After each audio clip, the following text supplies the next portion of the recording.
Ing mriku kawontenane Ni Dewi Sanjangwati. Saknalika jebur wonten ing Telaga Palembang sak perlu nyekel kanane Mina utawi iwak bandir bangse sing kena. Nanging boten kenging kersane jangan. Sareng iwak bandir bangse sing kencana kacepeng kelawan Ni Dewi Sanjangwati. Saknalika ndadosaken Trimurca. Tri ateges telu murca ilang. Ilang sipating iwak badir bang sisik kencana wujud Sang Bathara sedana kumalaning donya miwah Betari Sri mustikaning rejeki anak ulun aja mbok bajut-bajutno.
Gaya-gaya jeneng ulun durung nerteni sapa kang dadi dasa namanira. Jajal matura kanthi terwaca anak ulun ngomong kasinggihan dawuh. Saderengipun ingkang abdi ngaturaken ngabekti mugi kunjuk wonten ing sandhap pepada kodika. Senajan pun ingkang abdi ngaturaken ngabekti mugi kunjuk. Senajan ingkang abdi ngaturaken ngabekti mugi kunjuk. Pukulu iya tak tampa raliwang puja pangestune ulun yoga tampana. Kula cadhong tangan kekali mugi dadosaken jimat. Nyadhong tangan kekali mugi dadosaken jimat. Kula tampi tangan kali mugi dadosaken jimat. Menawi paduka pungulun dereng mangertos dumateng ingkang buta. Putra menika mejil saking Kedaton Palembang. Pungulun lah kekasih kula Pak Dewi Sanjangwati. Dewi Sanjangwati. Nggih nika mbah kula penata gawe nika mbah penatas. Iya. Lah lajeng panjenengan menika Jawata sinten Pungulun? Iya. Menawa durung ngerteni marang jeneng ulun aku sak kloron iki. Ya aku kena bebesik Bathara sedana kumalaning donya. Ingkang wingking menika ngertenana wong ayu aku kena bebesik Dewi Sri Mustikaning rejeki wong ayu. Menawi kados mekaten kula aturi minggah wonten ing kedhaton Perlembang kula aturaken dumateng kakang kula Prabu Sandang Garba Kukulun Dewi Sandangwati nggih pikulun sing gedhe pangapuramu lho. Aku wektu dina iki ora bisa netepi utawa nuruti apa kang dadi kekarepanira. Merga jeneng ulun dina sak mengko kudu tumuju ana ing negara Sumedang Kamulyan. Pukulun mbok inggih sawetara upami mboten saklawase nanging sawetara ora bisa sing gedhe pangapuramu ya Sandangwati. Kakang Sandang Garba waduh ketiwasan kakang.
Yo Bathara Yayi Dandang Permala Yayi Suramadenda padha aras tekan ana madyaning pagelaran gajal matur kanthi terwaca marang jeneng ingsun Yayi Nuwun kasinggihan dawuh sinuwun sawanipun ingkang abdi ngaturaken ngabekti mugi kunjuk wonten ing sandhaping pemada semantun mugipun ingkang abdi ngaturaken ngabekti mugi kunjuk wonten ing sandhap pepada paduka sinuwun ya tak tampa ora liwat burja pangestuning ingsun ya uga tampanana Dandang Permala lan uga Suramadenda nyaduk tangan kekalih mugi dadosaken jimat nyaduk tangan kekalih mugi dadosaken jimat sinuwun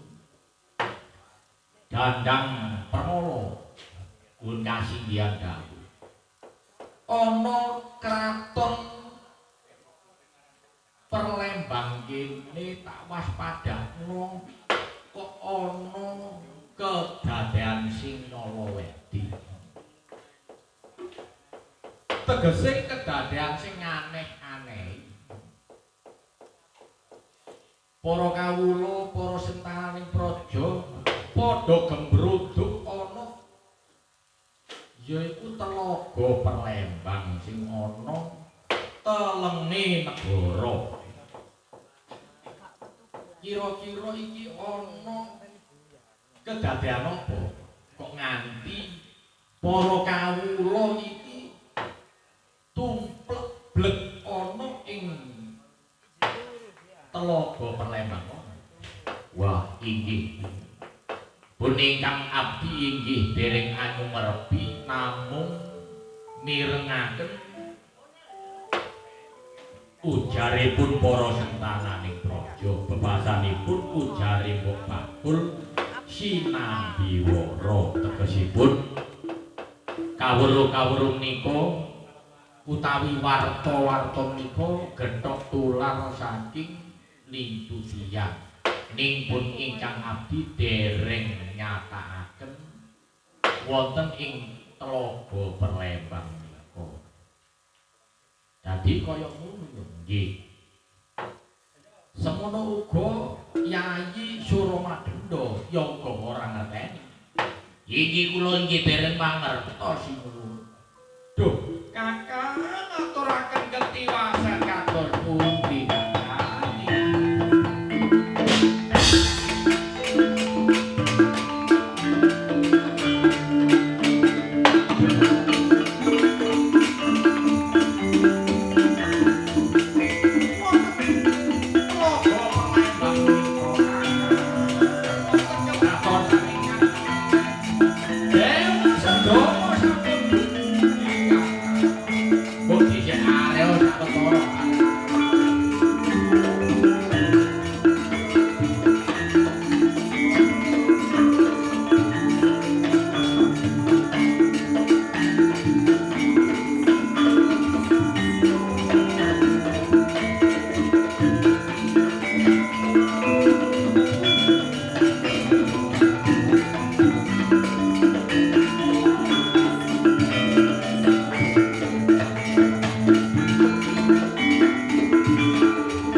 ndang awit wonten cahya ingkang mijil saking Tlaga Perlembang. Toyanipun cumlorot kados kaca, pasiripun dados muntiara, kerikile dados inten berlian. Lajeng para kawula ing negara Perlembang menika sami upadi kawontenaning pasir ugi kerikil-kerikil ingkang wonten ing Tlaga Perlembang. Lajeng ingkang rayi nyatakaken kawontenaning Tlaga Perlembang menika jer pungkasanipun wusananipun wonten inggih menika mina utawi iwak bader bang sisik kencana. Lajeng kula cepet kawontenaning iwak bader bang sisik kencana menika ical sipating iwak bader bang sisik kencana. Maka Prabu menika sejatose Dewa Sedana kumalaning donya sarimbit lawan Dewi Sri Mustikaning rejeki. Pramila mekaten kakang bab perkawis Dewa Sedana lan Dewi Sri menika lak inggih pawongan ingkang panjenengan rantu-rantu, panjenengan anti-anti dumunung utawi mandhap wonten ing negari Perlembang menika kakang. Lagi-lagi dadi bener iku kananing Bathara Sedana kumalaning donya lan uga Dewi Sri Mustikaning rejeki. Pasigihan dawuh kakang menika estu utawi leres Dewa Sedana lan ugi Dewi Sri Mustikaning rejeki. Yen kaya ngono Yayi Dandang Permala getapno para prajurit cegaten pukulun Dewa Sedana aturana supaya manjing kedaton Perlembang kene. Singgihan dawuh, singgihan dawuh.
kaya-kaya menawa noniti tejo tejaning wong Sulaksana.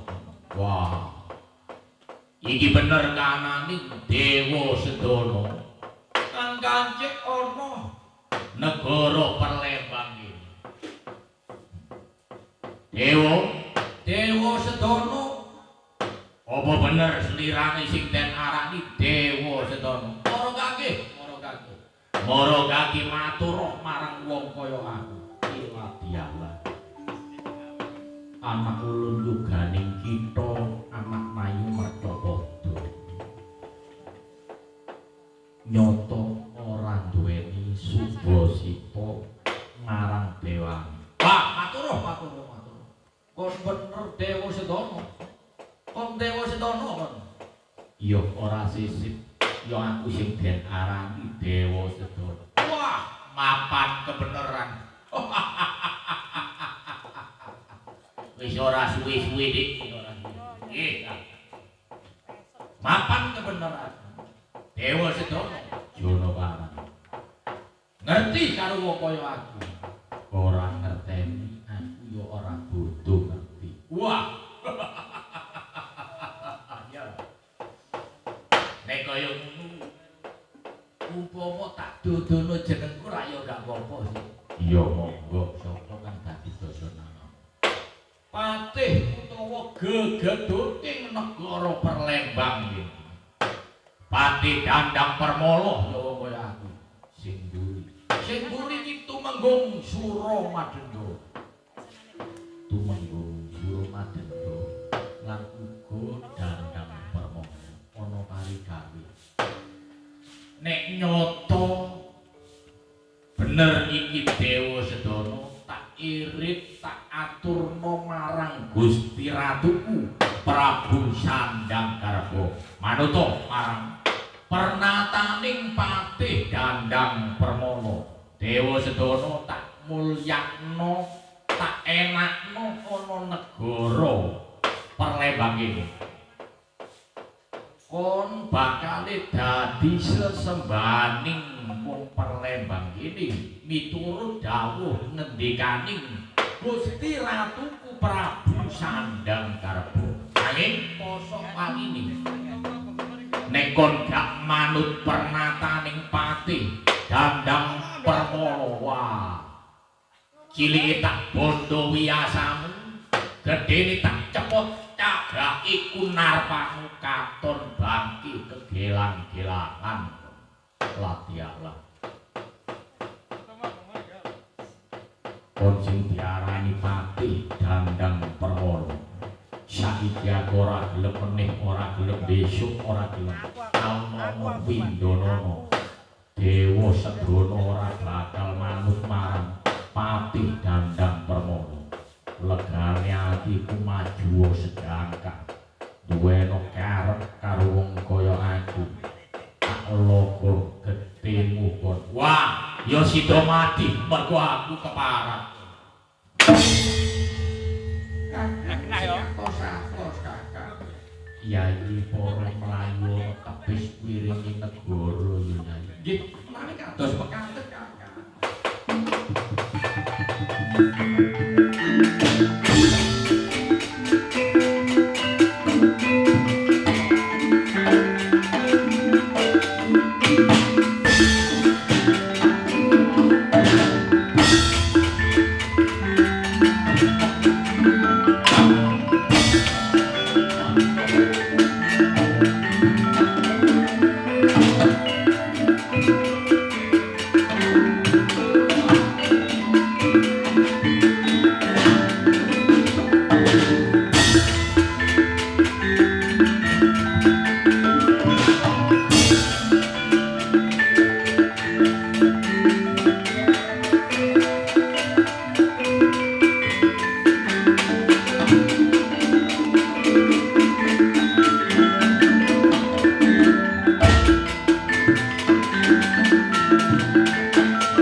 Pirsani para wadyabala perlembang anggenipun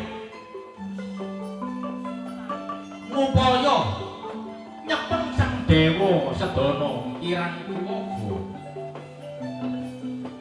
wonten ing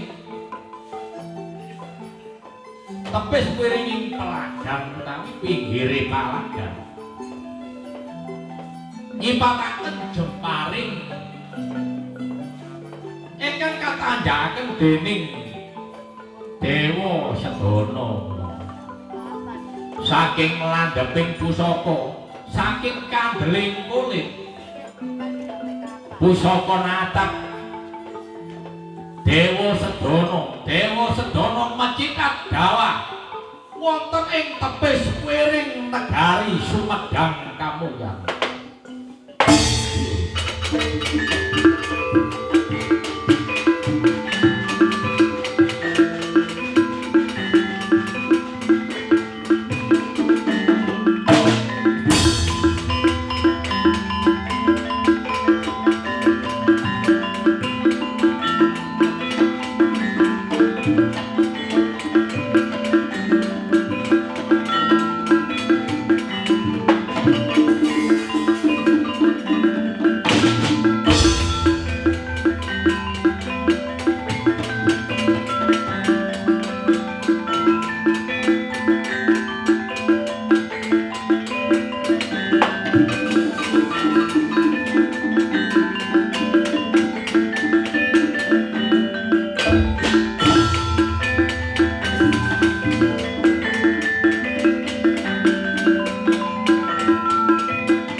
Derek-derek bojo kula panjenengan Kakang kados pundi Kakang. Wis aja sumelang Yayi. Para mlebu iki menawa ora luput negara Sumedang kamulyan. Para mlebu luwih dhisik ya. Engko tak tututani. Pun Kakang saiki tak ngawat-ngawati.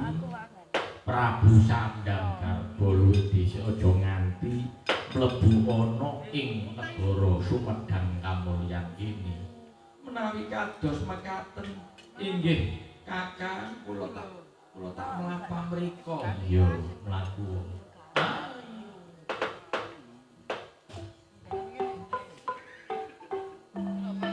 Saungkure Dewi Sri Mustikaning rejeki.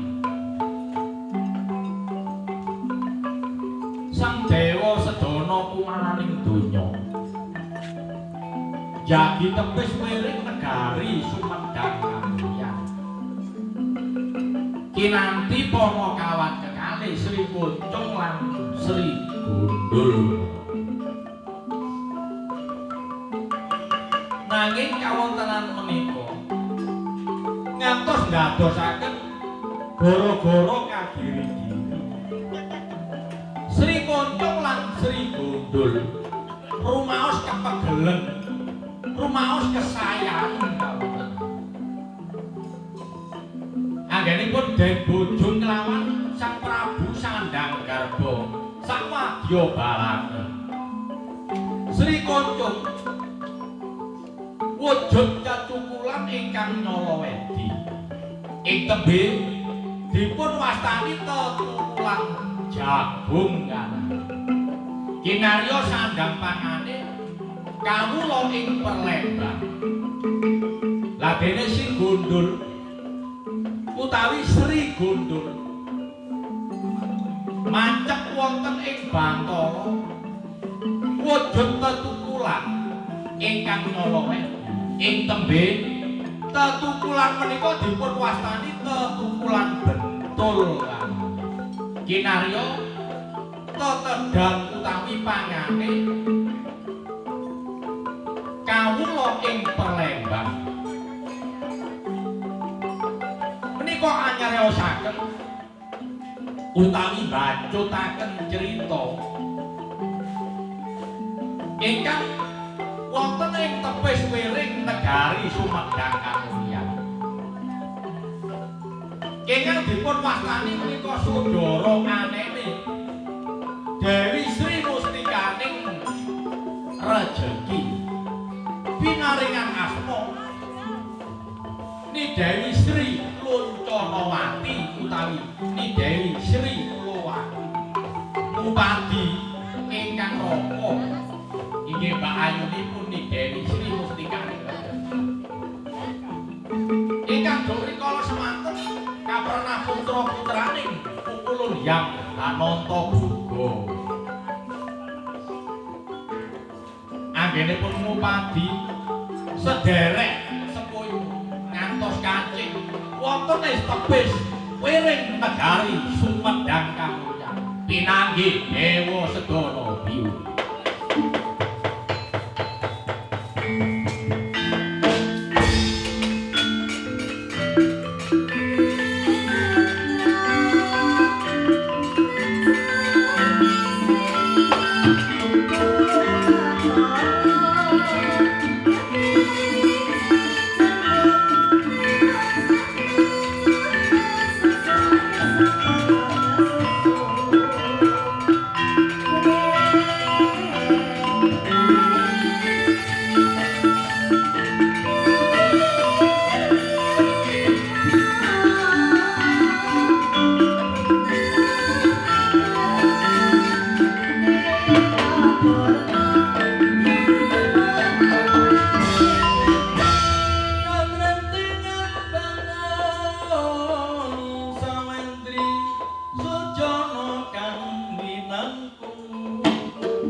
kaya aku durung ngerteni marang jeneng kita.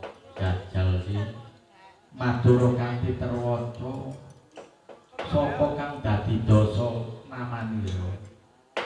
Oh inggih kisanak menawi panjenengan dereng tekung marang kula menika putraning Hyang Kukulun Anantaboga saking kayangan Sapta Perkara. Dene kekasih kula Dewi Sri Luncanawati. Ngawur kok. Iladia. Dewa jagat yang binatara. Terkene ngene lho. Iya dewa, iya Bathara. Dadi slirane iki putrane Rama Anantaboga. Singgihan dawuh. Lah panjenengan menika sinten? Aku kang kena den arani Dewa Sedana kumalaning donya. Batobat nika saudara kula piyambak. Lah pundi Kakang Dewi Sri kumalaning rejeki? Nggih Dewi Sri mustikaning rejeki. Wonten pundi sedulur kula Kakang? Ya yen kaya ngono ayu bebarengan karo aku nututi Kakang mbokmu. Wah, nami kados mekaten nggih. Kakang kula dherekaken.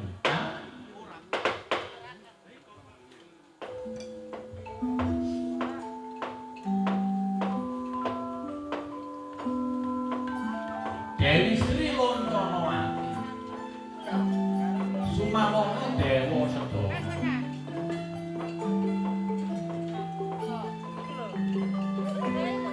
Sanalika sarembet arsa nututi Dewi Sri mustikaning rejeki.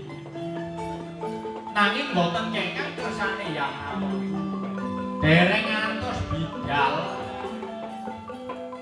Sang Dewa Sedana sumawana Dewi Sri Luncanawati, ya Sri Luhwati.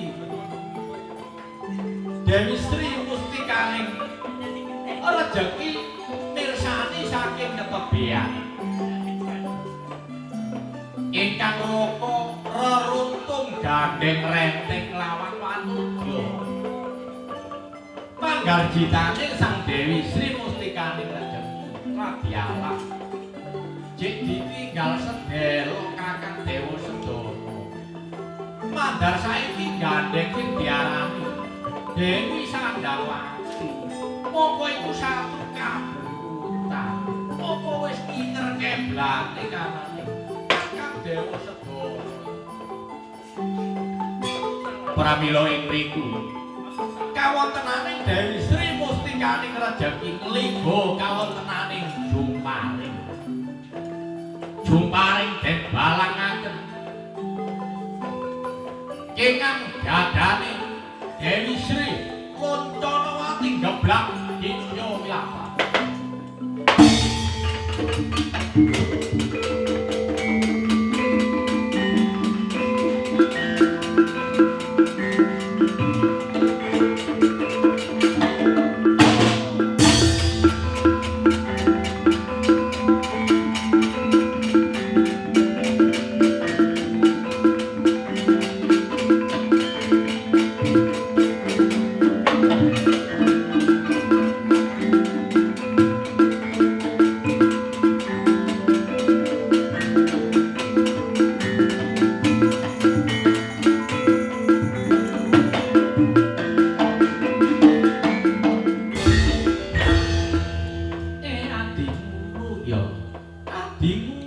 Ditinggal sedhela durung ana seprapat jam wis reruntungan karo Dewi Sandawati.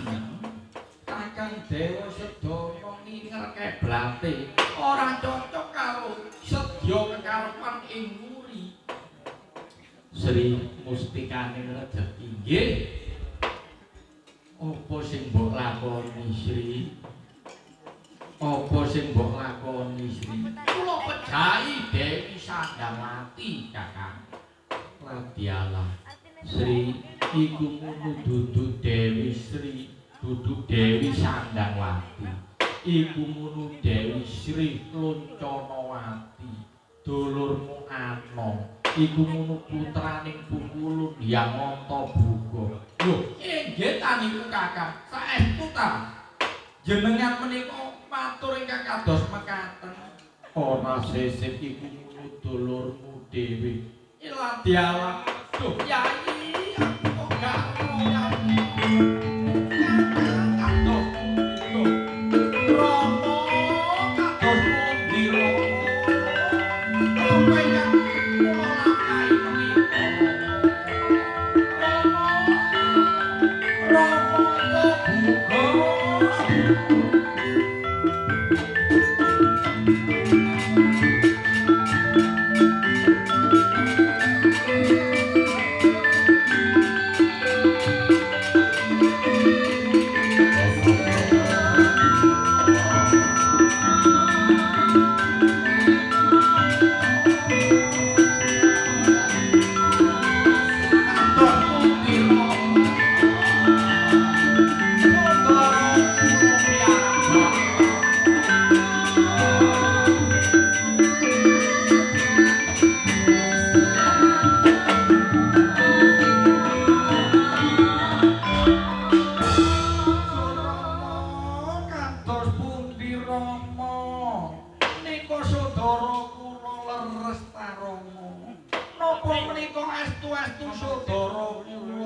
Aturipun Kakang Dewa Sedana menika adik kula Rama kados pundi? Kok enggak kula pejahi Rama?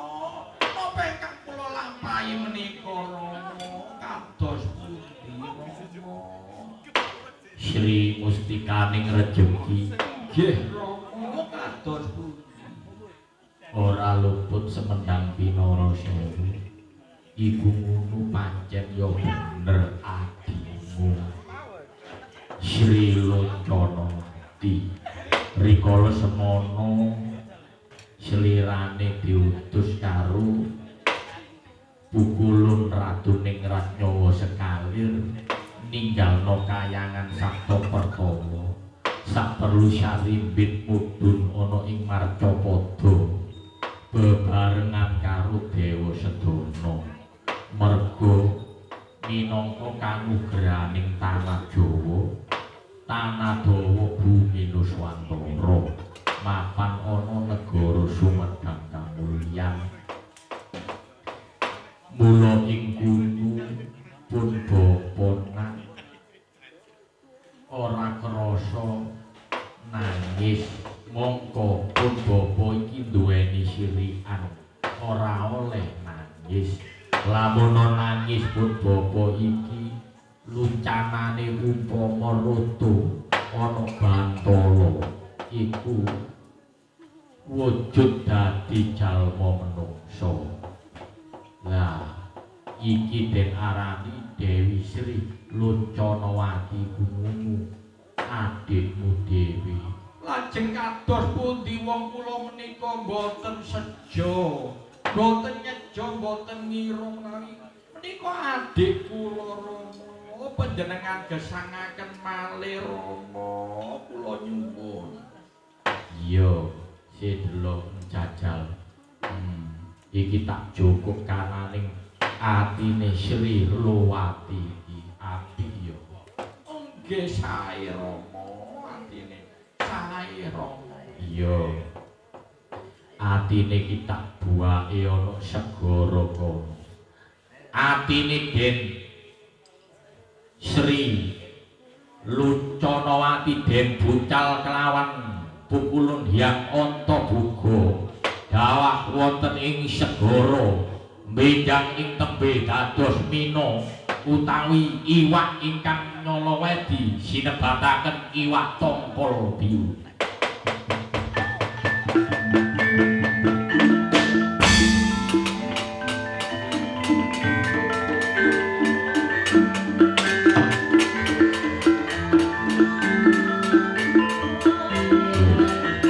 Saiki dak mulyane adiku. Nggih. Ayo nak lelero.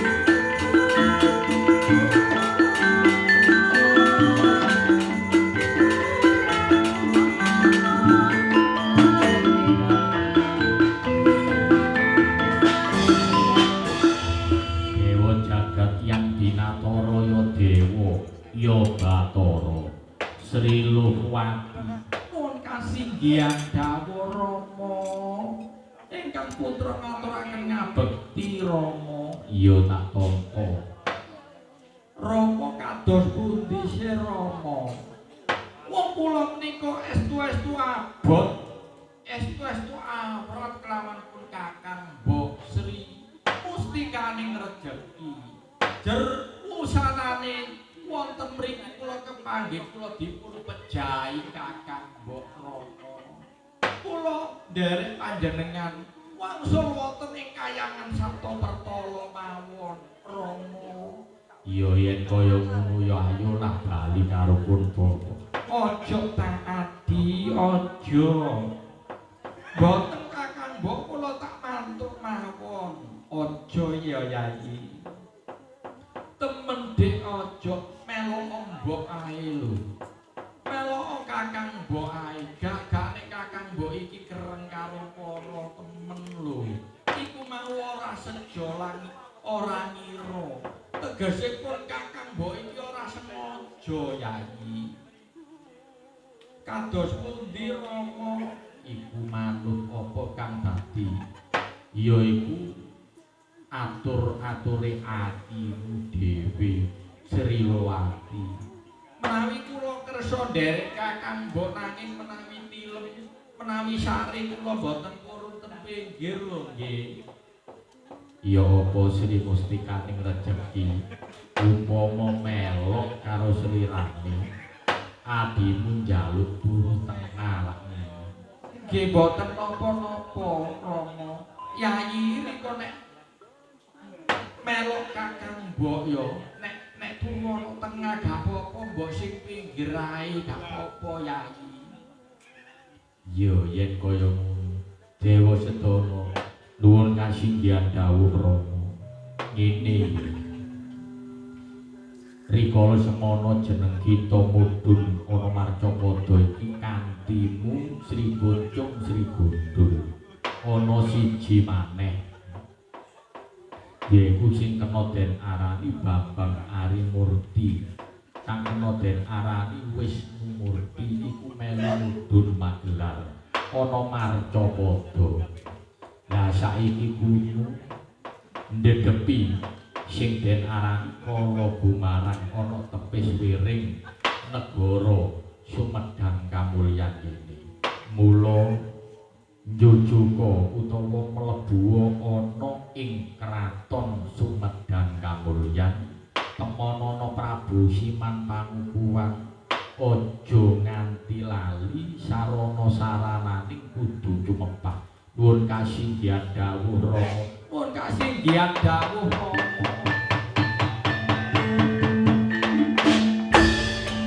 Ulun bali yo inggih kasinggihan.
Ngancah sewu pangiritnya. Oh yeah.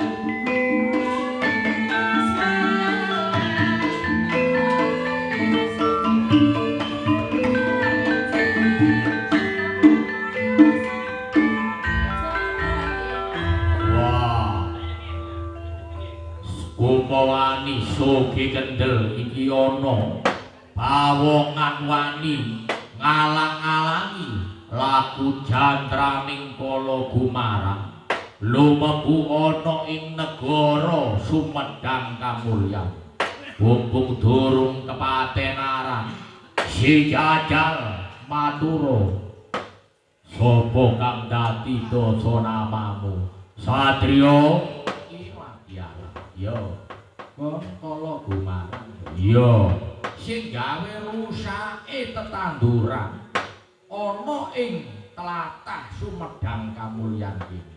Lamun po jeneng sira durung ngerteni marang wong kaya aku kena den arani Raden Bambang Arimurti sing bakal mungkasi jiwamu. Wah, ya sida tak untal malang kon.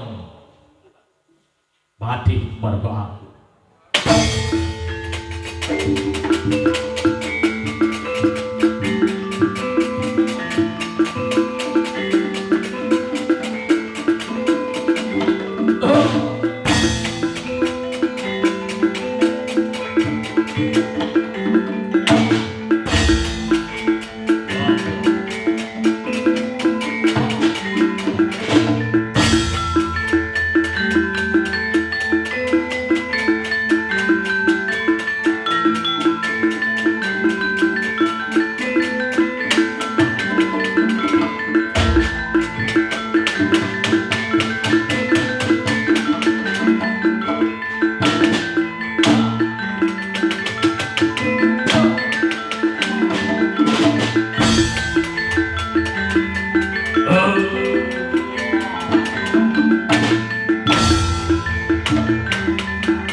Raden Bambang Arimurti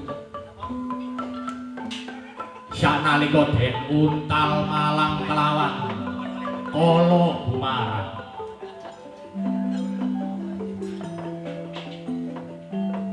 sasampunipun sang Bambang Arimurti lumebeng wonten ing anggane Kala Gumarang kadamel ambekan metu irung damel watuk metu cangkem ing mriku sang Arimurti ya sang Bambang Arimurti tansaya dangu lumebeng wonten ing hanggane sang Kala Gumarang ladyalah Kala Gumarang Iya. Aku mbok untal malah. Mbok gawe watuk aku metu. Cangkemmu mbok gawe ambegan aku metu ero. Kon jaro kala Gumarang. Lah aku tak mlebu. Kok ana suwijining titah Jawata sing ora kena. Dipateni tegese kena lara luput pati ki ngono. Sareng Sang Arimurti lumebeng wonten ing pagarane Sang Kala Gumarang. Ing mriku njojog wonten ing purwastani jantunge Sang Kala Gumarang. Dene kawontenaning jantunge Kala Gumarang wonten ingkang dipun wastani sastra. Kala Gumarang bakal tumekaning pati menawa disundhep jantunge karo dening prengkone ngulu gading kan. Ladyalah Kala Gumarang. Yo, nek kaya ngono Kala Gumarang aku tak metu. Sapa ragamu? Sanalika Raden Bambang Arimurti medal saking hangganing Kala Gumarang. Ngupadi kang dipun wastani prengkone ngulu gading. Sareng sampun tinemu kelawan prengkone ngulu gading wangsul wonten ing raganing Kala Gumarang. Kala Gumarang den tunjep jantunge kelawan prengkone ngulu gading. Saknalika mbledhos kanane Kala Gumarang. Mbledhose Kala Gumarang dadosaken gara-gara kagiri-giri kayangan Suralaya. Wulune dados tikus, ilere dados kewan iber-iberan. Pun wastani walang sanit sak pinunggalane. Dene layone ingkang kinarya awu dados saking ama wonten ing Tegal Dawa ora-ora amba. Wangsul Sang Arimurti dumunung kancik wonten ing Kraton Sumedang Kamulyan.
saestu namo sidem anak ulun yoganing kita siman pangukuhan mono kasinggihan dawuh bukulun ingkang putra ngaturaken ngabekti mugi kunduk wonten ing sandhap padha paduka bukulun ya tak tampa raliwat puja pangestune ulun ya uga tambah siman pangukuhan nuwun kasinggihan dawuh bukulun wis tumepak apa sing dadi sarananing kanugrahan nuwun kasinggihan dawuh si jajal apa saranane ingkang dipun wastani lumbung selayur gedhong seloro denok ugi kawontenaning kelarasi gedang-gedang sobo gaji lan godhong luwih lumah lan murah iku ngemu werdi apa si jajal ulun kepingin ngerteni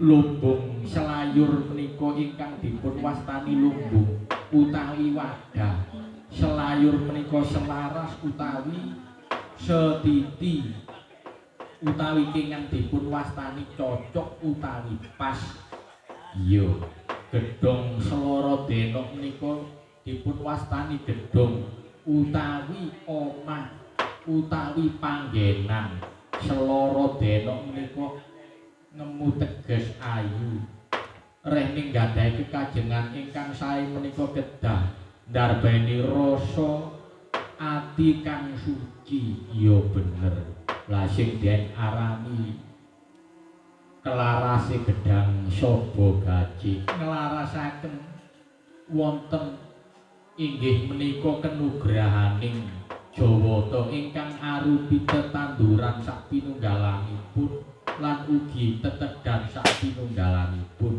pramila kedah ndarbeni rasa matur nuwun dumateng ngarsaning Gusti kang among tuwuh dipun lemehi malih kelawan godhong luwih mengkurep lan melumah lan mengkurep supadosa saged luwih-luwih anggenipun kula saha kawula sumedang kamulyan nyandang kelawan pangan ladialah iya bener yen kaya cepakno apa kang dadi yaiku sarana-sarananing kenugrahan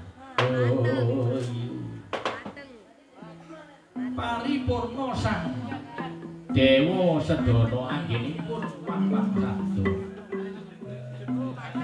ing mriku sampun cinepakaken ingkang dipun wastani lumbung selayur gedhong seloro denok kelarase gedang sobo gaji lan ugi godhong luwih melumah lan mengurut para dewa ngandhapaken pertanda ingkang dipun wastani tumurune wahyu sandang pangan inggih wujudipun Sri lan sedana tumurun wonten ing negari Sumedang Kamulyan bleber ngantos ing dusun Kupang desa Wanakupang sageta kecekapan sandang kelawan pangan lan ugi kula ngaturi kaki danyang Nyai Danyang cikal bakal kang akal bakal dusun Kupang mriki panggenan jaler estri sepuh miwahan ingkang sampun rawuh wonten ing